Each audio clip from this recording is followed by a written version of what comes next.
You don't have to believe in God to experience the presence of something divine. Even the atheist can brush against the edge of source, in a moment so unexplainable, so exact, they go quiet and feel it. They say the world is made of atoms, of mass, matter, motion. That what you see is all there is, until you start asking the wrong questions. Zoom in close enough, and those atoms dissolve. They become waves, fields and possibilities. Nothing solid, just patterns pretending to be structure.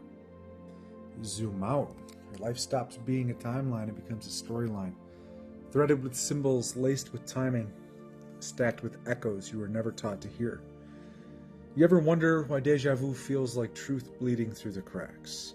Why the same numbers keep showing up like they're trying to get your attention?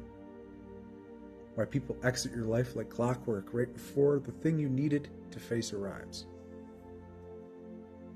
It's not chance, it's precision. You think it's random because you've been trained to ignore rhythm, to worship chaos wrapped in order, to explain away meaning until you live in a world where spirit can't speak unless it comes with a PhD and a lab report.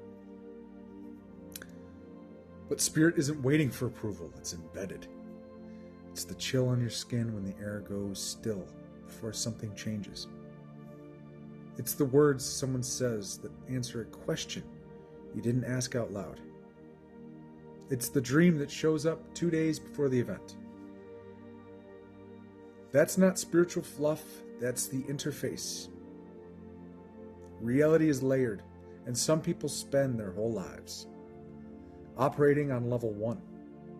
Inputs, outputs, routines, consumption, repeat.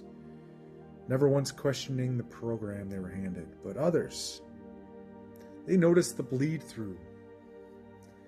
And once you do, you can't unsee it. Because when spirit starts whispering through reality, the rebellion begins. You stop playing the game the way it was written. You stop needing permission to trust your gut. You stop explaining your intuition to people addicted to logic. You stop apologizing for your sensitivity in a world that numbs itself just to function. You unplug from the script. You stop chasing money that costs you your peace. You stop answering calls from people who drain your frequency. You start walking away from jobs, relationships, and belief systems that require you to shrink in order to stay. You start sensing what's real and stop obeying what's just normal.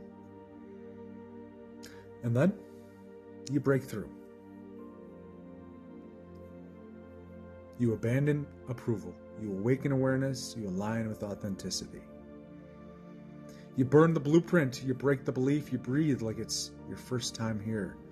You confront the code. You crack the cycle. You come back to consciousness.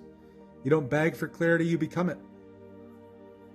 And suddenly the world isn't random. It's responsive, alive, reflective.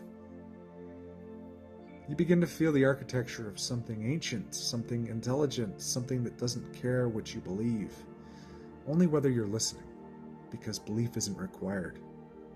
Attention is. So look again at the symbols that stalk you, at the emotions that spike right before change, at the patterns you keep calling coincidence when you know deep down they're not. This isn't about religion, it's not about woo, it's about presence. The kind that tears through illusion, not with fire, but with recognition. You don't have to name it, you don't have to sell it, but you owe it to yourself to stop pretending it's not happening. Because if you're paying attention, you already know something is speaking, something is guiding, something is watching back. And it's not coming, it's already here. Humanfluence, out.